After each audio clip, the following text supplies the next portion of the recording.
muestra cómo el microbioma no solo se ha empezado a desarrollar en la salud digestiva, sino cómo va a empezar a enmarcar y a mostrar que activa e impacta en la gran mayoría de patologías crónicas inflamatorias de los pacientes. Y esto lo hemos visto y se ha visto y se ha vuelto en el desarrollo de la era metagenómica, de cómo empezamos a estudiar y evaluar el microbioma, cómo encontramos que es específico de cada huésped, cómo afecta la fisiología de cada persona y que todos los factores externos e internos van a impactar y a generar cambios, los cuales no está funcionando el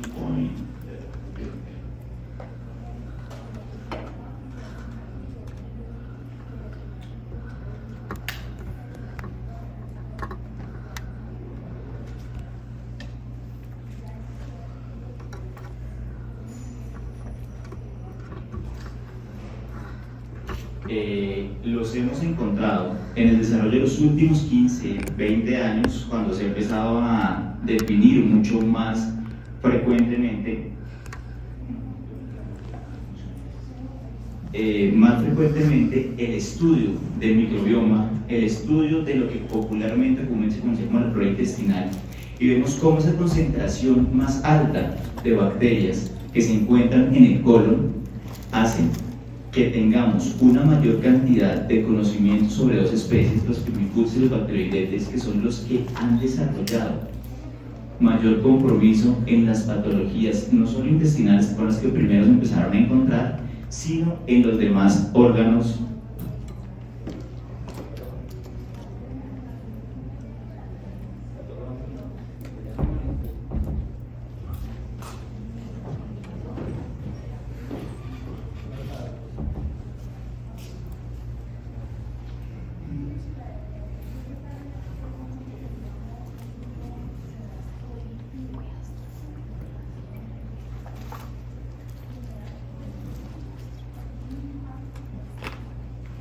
Y se ve cómo, desde que el hombre empieza a poblar la tierra, empieza a intercambiar con las demás especies y hace que toda esta interacción con el medio ambiente, el consumo y el cambio de la dieta, los cambios incluso en la forma de habitar el mundo, han hecho que toda esta información genética cambie y se aporte. ¿Para qué? Para que empecemos a ver y a depurar cómo tenemos mediadores hormonales, compromiso de múltiples órganos, secreción hormonal, capacidad endocrina, y que el medio de desarrollo va a impactar en todo lo que es el microbioma y los microbiomas maduros de los pacientes, y que tenemos estas 4 fases, las cuales nos van a mostrar cómo, y se los decía al inicio de la charla, los Firmicutes y los Bacteroidetes van a actuar en la diversidad bacteriana, y la encontramos desde el momento de la gestación, cómo desde el embarazo ayuda y genera e impacta los tratamientos antibióticos recibidos por la madre, el tipo de parto y la vía de parto, la hospitalización del recién nacido y las hospitalizaciones de la madre, hacen que en esta fase inicial las exposiciones neonatales sean fundamentales y van a ser el punto de arranque de las posibles patologías crónicas que desarrollemos, tanto en la niñez antes de los 3 años, donde está la fase de transición, en la cual la exposición a antibióticos, el medio ambiente, el cambio de dieta y el iniciar el consumo de dieta habitual o dieta complementaria, como determinan los mismos pediatras, para pasar a la fase después de los 3 años de edad, en donde la vacunación, el estrés, el desarrollo de enfermedades, los factores medioambientales y la higiene en los niños impactan.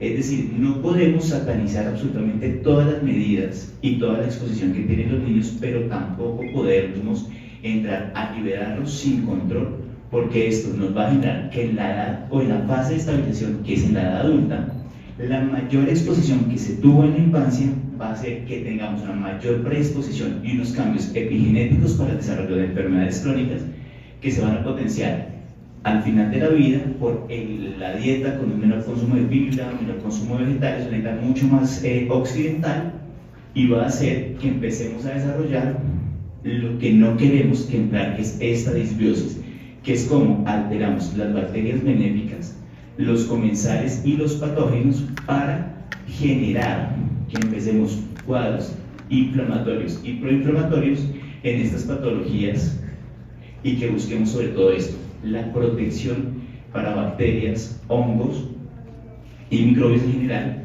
por factores extrínsecos o intrínsecos. Los extrínsecos más frecuentemente que nos generan ellos son la dieta alta en grasas, alta en azúcar, en comidas ultraprocesadas, el uso indiscriminado de antibióticos, el aumento en el consumo de alcohol y sobre todo esto, el envejecimiento de la población, que hace que haya mayor riesgo de translocación bacteriana, mayor riesgo de permeabilidad y de cronicidad, junto con una predisposición genética, las alteraciones del ciclo circadiano y el estrés, que es uno de los factores más importantes que desarrollan alteraciones hormonales y neuronales en los pacientes para generar esto. Y este trabajo, publicado hace un par de años, donde nos muestra cómo las células caliciformes lo que buscan es mejorar la calidad de moco, mejorar y contribuir a una estabilización del microbioma, y que por medio de la respuesta IgA los patógenos no permeen, no entren a la luz intestinal y no generen tanto en las patologías intestinales, metabólicas, autoinmunes, de salud mental.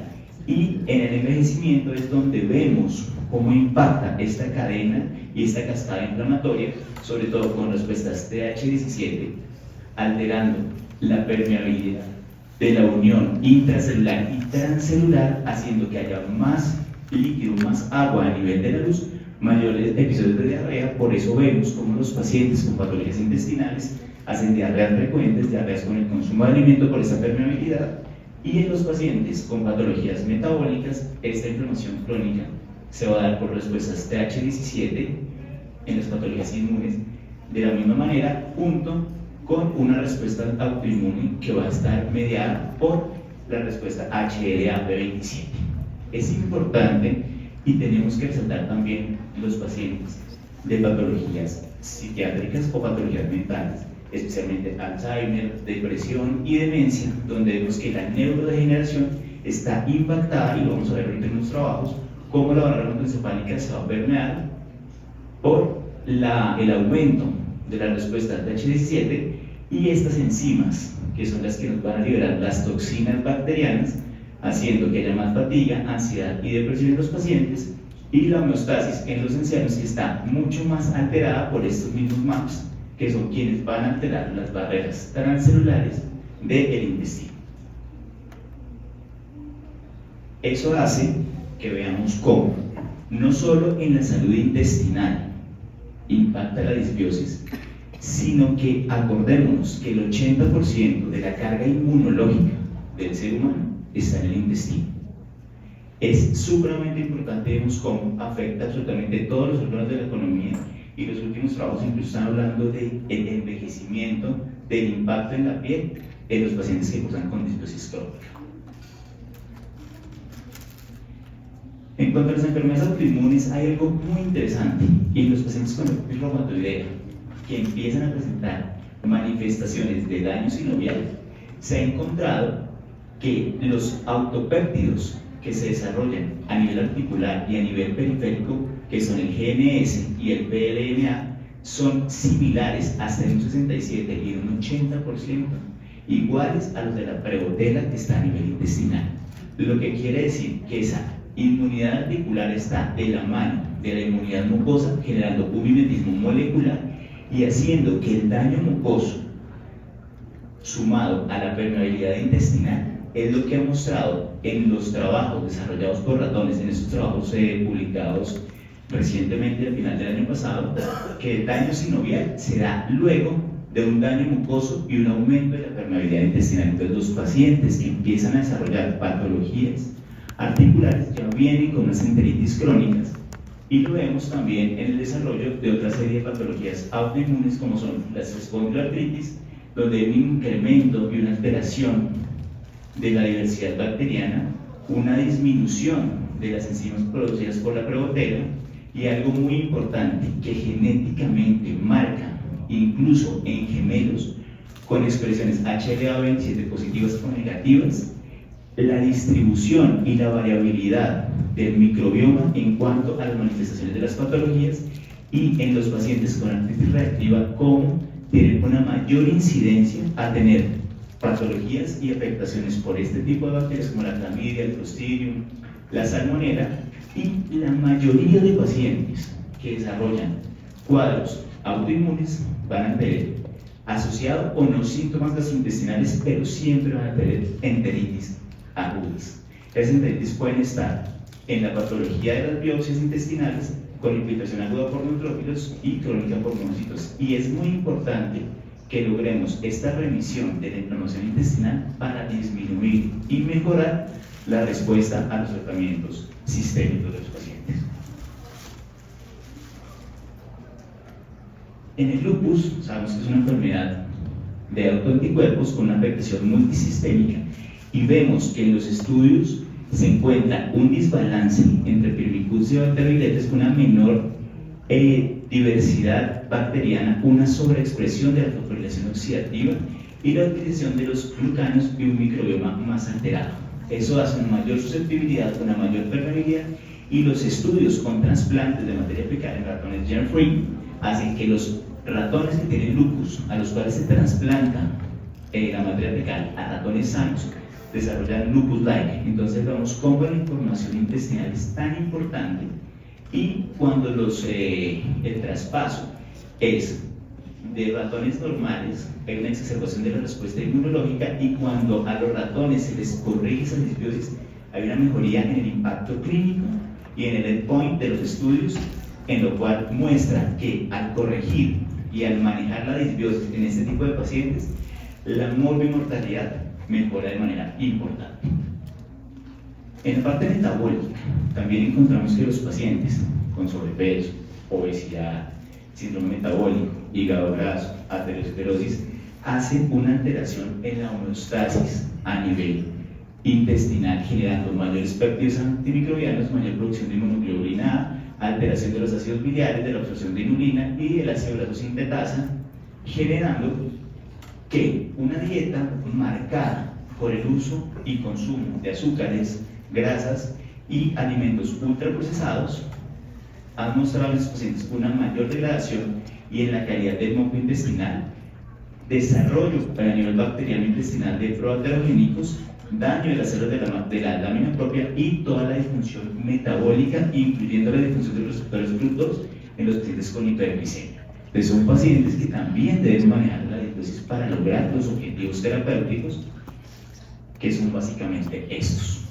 Y el desarrollo de todas las patologías secundarias de las alteraciones metabólicas, en el cual buscamos una restricción calórica, buscar y desarrollar el uso de ayuno intermitente, ejercicio, pérdida de peso y la cirugía de pérdida de peso, obviamente evaluando qué hizo que el paciente tuviera este incremento. Entonces lo marcado, el uso de probióticos, los más estudiados son los lactobacilos acidófilos, y en algunos casos extremos han desarrollado estudios que han mostrado que el trasplante fecal puede ser una buena opción.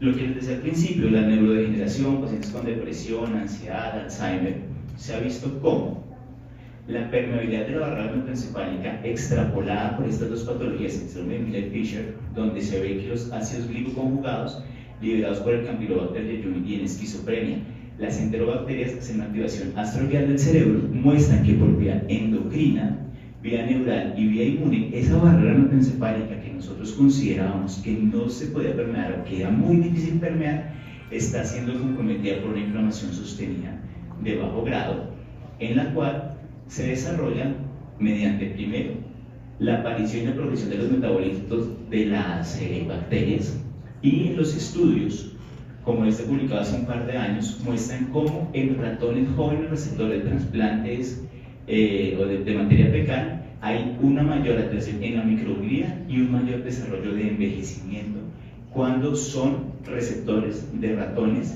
de unas edades en los estudios avanzadas. Vemos cómo hay factores importantes como la edad, el sexo, el uso de múltiples fármacos, el estilo de vida y comorbilidades que aumentan el daño tisular, la remodelación, los errores moleculares a nivel cromosómico y la inflamación sostenida sin la disregulación, una mayor permeabilidad de la barrera hematoencefálica, como vemos en esta gráfica,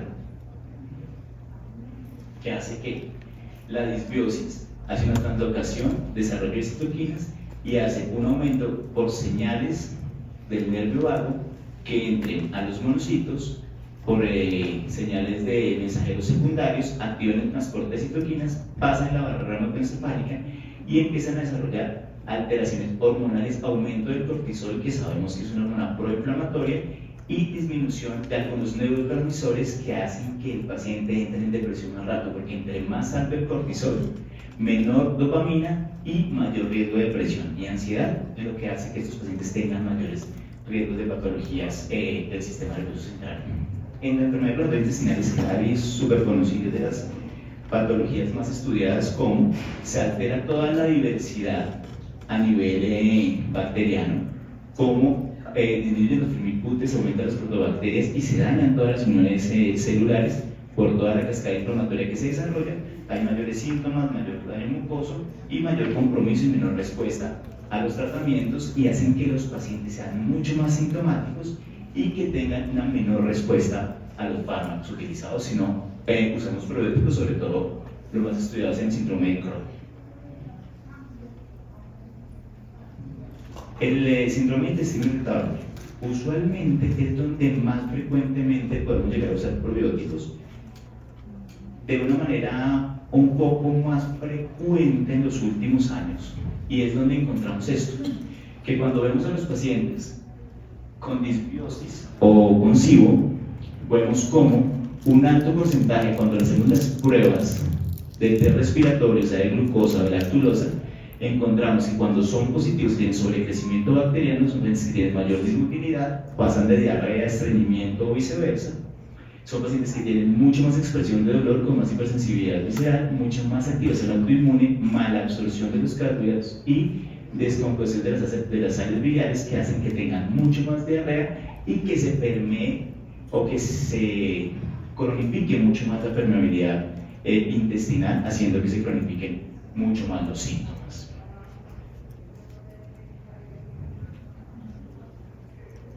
Es por eso que, ya entrando a cómo vamos a manejar e impactar ese microbioma, la dieta es el factor extrínseco de mayor importancia. El consumo desmedido que hemos tenido y el cambio en la dieta occidental, más alta en comidas ultraprocesadas, con azúcares, y que incluso ya en la industria ha logrado saber cómo entrar y venderla, que es colocar los alimentos libres de azúcar, pero que tienen endulcorantes que van a hacer en la célula el mismo desarrollo proinflamatorio, van a hacer que este círculo vicioso continúe per se todo el tiempo, y mientras no lo empecemos a cortar, nunca vamos a lograr que los pacientes desarrollen una buena respuesta y que toda esta cascada inflamatoria que nos va a desarrollar la dieta y la logremos cortar. Ese es el primer punto que tenemos que intervenir en los pacientes que tienen disbiosis intestinal. Y vemos cómo buscamos una mayor diversidad con una dieta que esté basada en frutas, en vegetales, con más actividad física, con más consumo de agua, con menos consumo de lo que es la dieta occidental. El aumento de la fibra, el consumo de omega 3, pero tratar de que sea más por consumo de proteína animal, es decir, pescados, para lograr un aumento de los firmicutes, mantener estable la protela y disminuir el riesgo de infecciones por E. coli. Y la fibra, que sabemos que son biopolímeros o unidades monoméricas, logramos hacer que haya una mayor absorción de los ácidos grasos de cadena corta y una mayor diversidad de los firmicutes. En cuanto a la diversidad, la inulina que se puede consumir en alimentos o en tabletas, es importante el aporte en la dieta, y los polifenoles que nos aporta el vino, obviamente pues no consumir tampoco en grandes cantidades. Y finalmente los flavonoides, que los encontramos en otro tipo de alimentos. Entonces por eso es importante, y es algo que es muy llamativo, cuando le restringimos de manera marcada los alimentos que producen fermentación a los pacientes. Cuando los suprimimos en la famosísima dieta FODMAPs, que pues es algo bastante cool para los pacientes cuando se la envían, porque suena pues científicamente impactante para el paciente. Realmente nadie sabe ni cómo la va a reiniciar, ni en qué cantidad, ni en qué orden. Entonces somos encantados mandándole, el paciente sale dichoso, pero realmente después no sabemos cómo va a meter esa cantidad de alimentos. Entonces lo que tenemos que hacer es no suprimir todo, porque igual al suprimir los alimentos que producen fermentación vamos a generar disbiosis y vamos a generar problemas también en los pacientes. ¿Qué buscamos? Cortar todo esto. Los deterioros sinápticos en los pacientes con hiperglicemia, mayor desarrollo de ansiedad, de depresión. Cuando se altera el hipocampo y la amígdala, son niños que incluso tienen problemas en aprendizaje, en la memoria, y que empiezan a desarrollar neurodegeneración desde muy pequeños, problemas en el aprendizaje. Y es como no tenemos que satanizar los alimentos, pero tampoco llevarlos a un extremo de hiperconsumo como lo hacemos ahora. El uso de probióticos, que realmente es lo que buscamos para lograr corregir esta disbiosis y lograr un microbioma estable y maduro. En gastroenterología y en enfermedades inflamatorias intestinales es clarísimo que en Crohn es donde más se ha estudiado y donde más ha mostrado impacto y beneficio, tanto en disminuir la inflamación, disminuir la sintomatología y mejorar las crisis de los pacientes.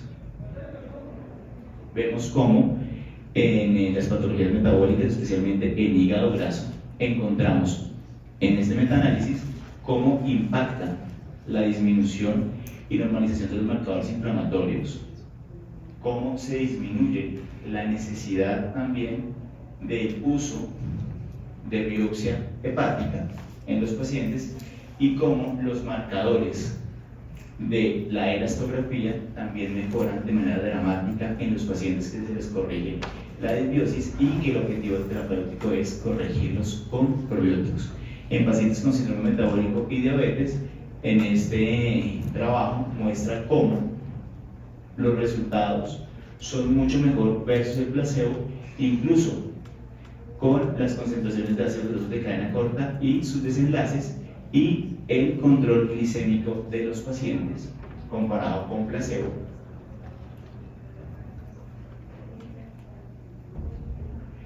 En la parte de ansiedad y depresión, en este metaanálisis publicado ya hace un par de años, vemos cómo está a favor la intervención de probióticos en estas dos patologías, cómo los pacientes mejoran y disminuyen las crisis.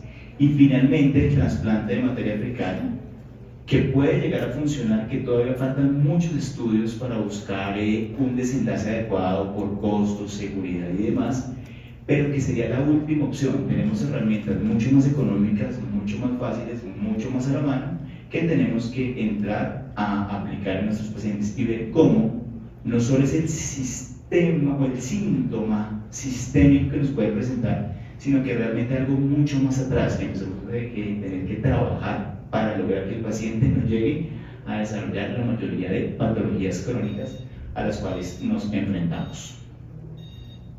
Finalmente, sabemos que el microbioma tiene un impacto multifuncional sistémico que va desde el momento inútero, que siempre arrancamos con una disbiosis intestinal mucho más atrás del desarrollo de los síntomas, que la dieta es el primer paso y el primer point que tenemos que tener, y el uso de probióticos siempre que estemos frente a patologías crónicas. Muchas gracias.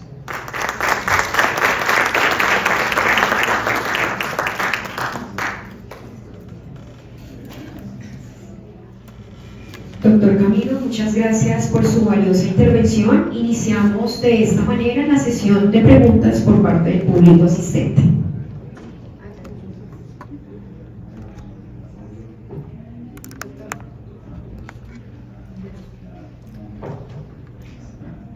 Buenos días, doctor.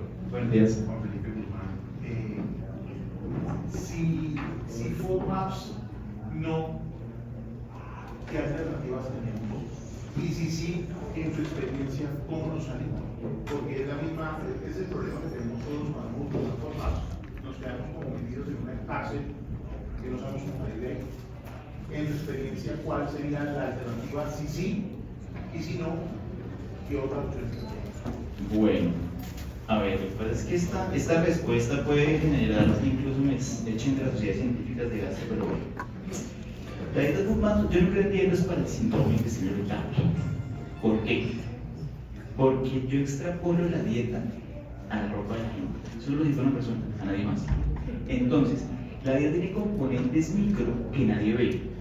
Ven lo macro, ven los granos, ven los lácteos, ven los vegetales, pero la tienen que ver qué come, cómo lo prepara, en qué lo prepara, con qué lo combina, con qué se lo come, la hora de comerlo, la velocidad de comerlo, e incluso el cambio de las marcas de los productos.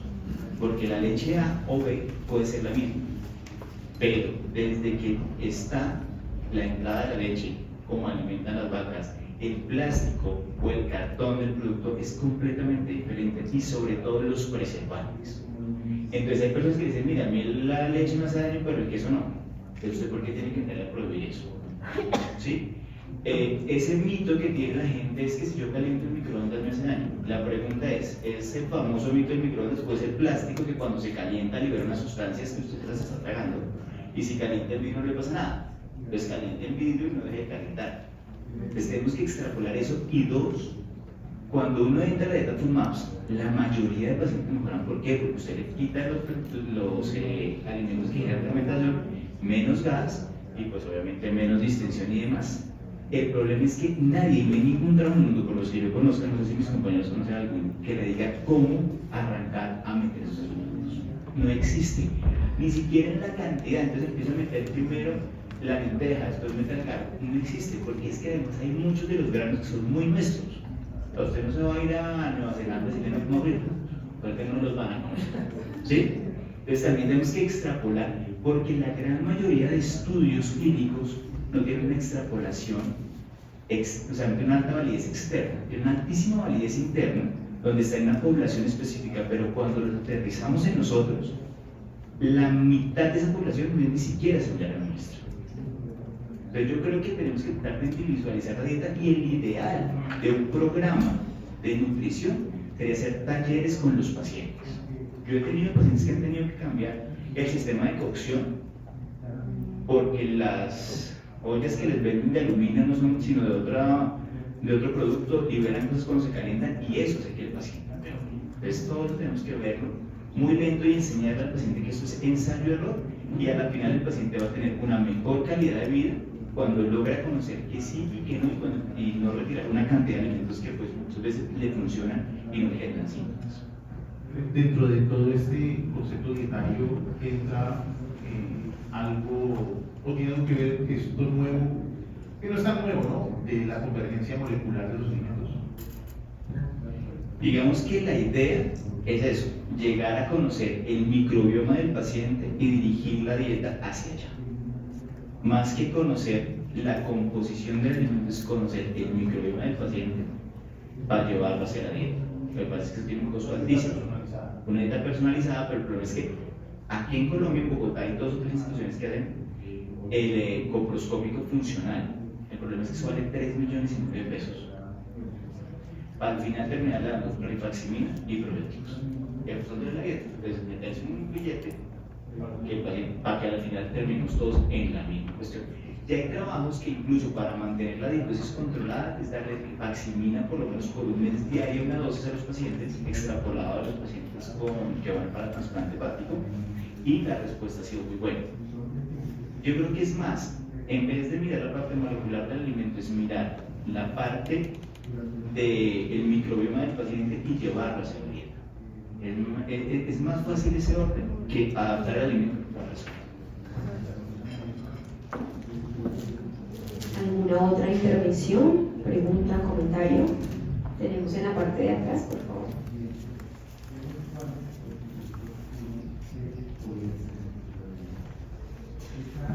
Doctor, una pregunta.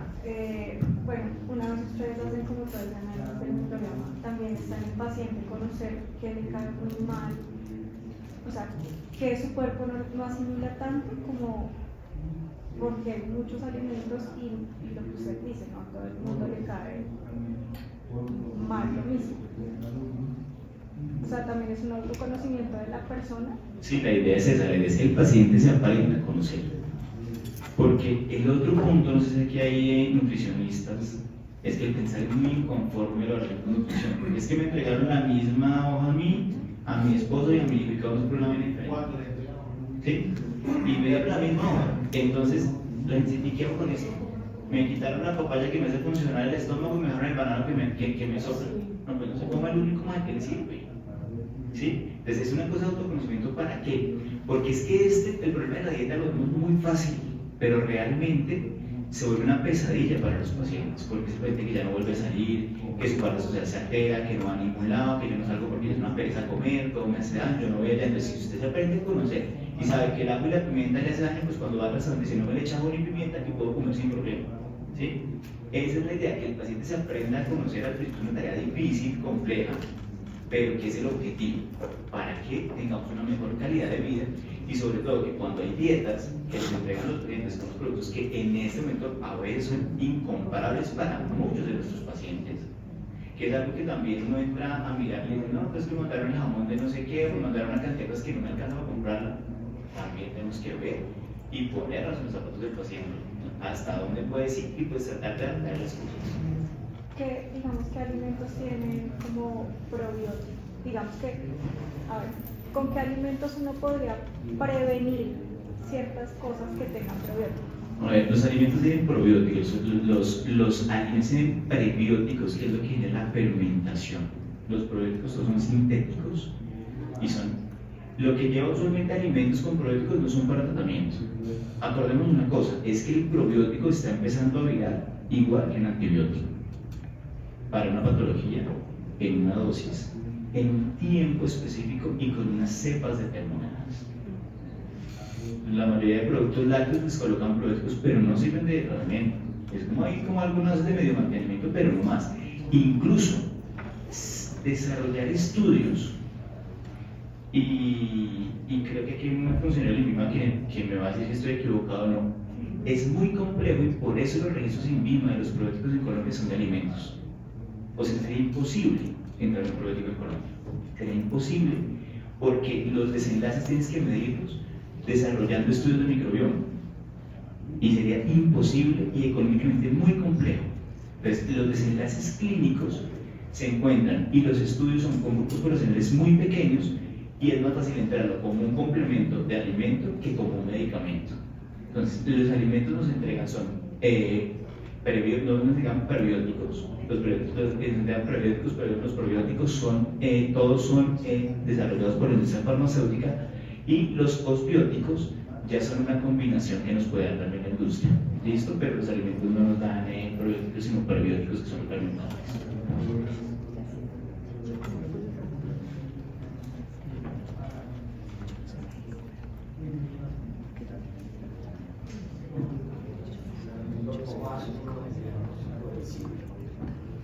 A ver, hay algo importante, y es que tenemos que diferenciar la disbiosis y el SIBO. Clínicamente, el SIBO, el paciente es el paciente come y va para el baño. Come y va para el baño, inmediatamente, o en la primera hora. El paciente que se distiende, hace posiciones blandas, pero generalmente seguido de haber consumido alimentos. A diferencia de la disbiosis, que incluso el paciente con estreñimiento puede tener disbiosis, es el que también hace distensión, dolor, porporismos. Le puede hacer un diagnóstico con los test de glucosa, los test de sobrecrecimiento y hacer un test de expiración respiratoria, que puede ser para glucosa, en el cual nos muestra que pueden ser positivos, y terminamos en el ciclo de rifaximina en los pacientes.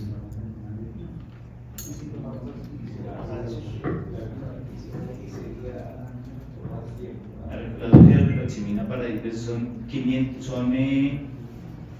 más o menos 1800 o 1400 miligramos al día. Por eso, por ahí, 3 tabletas de 550 miligramos al día por 14 días. Aerofagia, eructos. En adultos. Una pregunta. Ayer hemos visto la importancia de la dieta en muchas cosas, no relacionado con la inflamación, pero en el día a día de la atención de los pacientes, ese momento que usted dice específico de la dieta tan puntual, pues cuando uno va al gastro, pues no da esa indicación, porque pues es muy de imágenes diagnósticas de todos los tratamientos, y como pues, hablamos, la nutricionista tampoco va a esa minucia y personalización de cada paciente. ¿Cómo poder manejar eso siendo tan importante en estos momentos, esa aplicabilidad ya muy individual? Mira, eso hace parte de los mismos esquemas y programas que se tienen que desarrollar en las especialidades, y parte de eso es que nutrición incluso puede entrar aparte de las consultas de la odontología para lograr orientar al paciente. ¿Sí? Todos los programas integrales y lo que buscan es eso, o sea, los programas de atención integral del paciente, los programas de fraccionamiento que tenemos de los usuarios. Vamos a dar nutrición a un sitio, a gasto a otro, a la siguiente consulta a donde otro. Entonces, ese fraccionamiento es lo que no permite muchas veces que se logren desarrollar unos esquemas de atención integral o unos programas centrados en todas estas aristas que tenemos que lograr para disminuir los síntomas, la cantidad de exámenes y de medicamentos usados en los pacientes.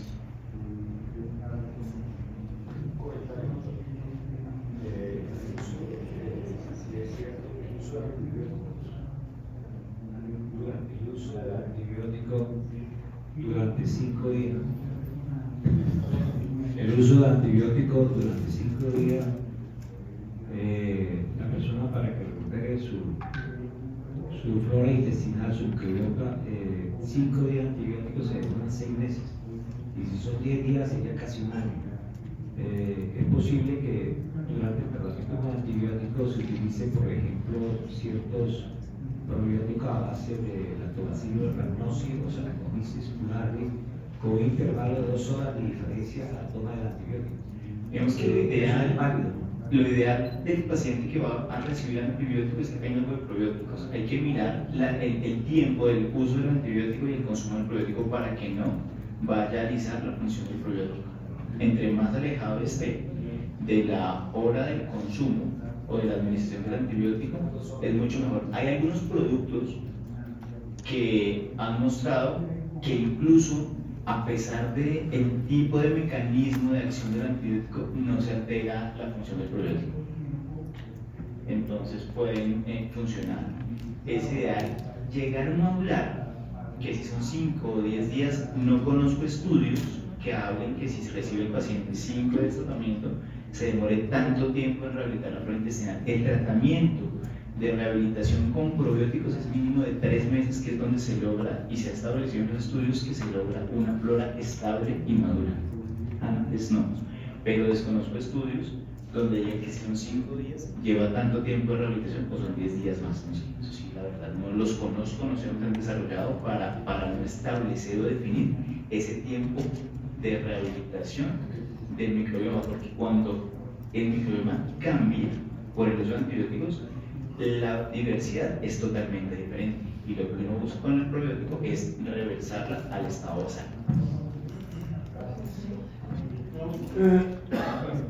Dentro de, en lugar de utilizar, o sea, medicina de precisión para tratar de encontrar una dieta más personalizada, ¿existen instrumentos para poder detectar o conocer mejor al usuario sin que sea tan demorado como una entrevista, sino hacerlo a través de algún instrumento que se pueda llenar o algo así?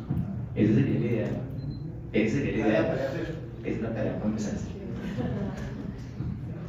A todos, muchas gracias por su participación, por sus preguntas, doctor.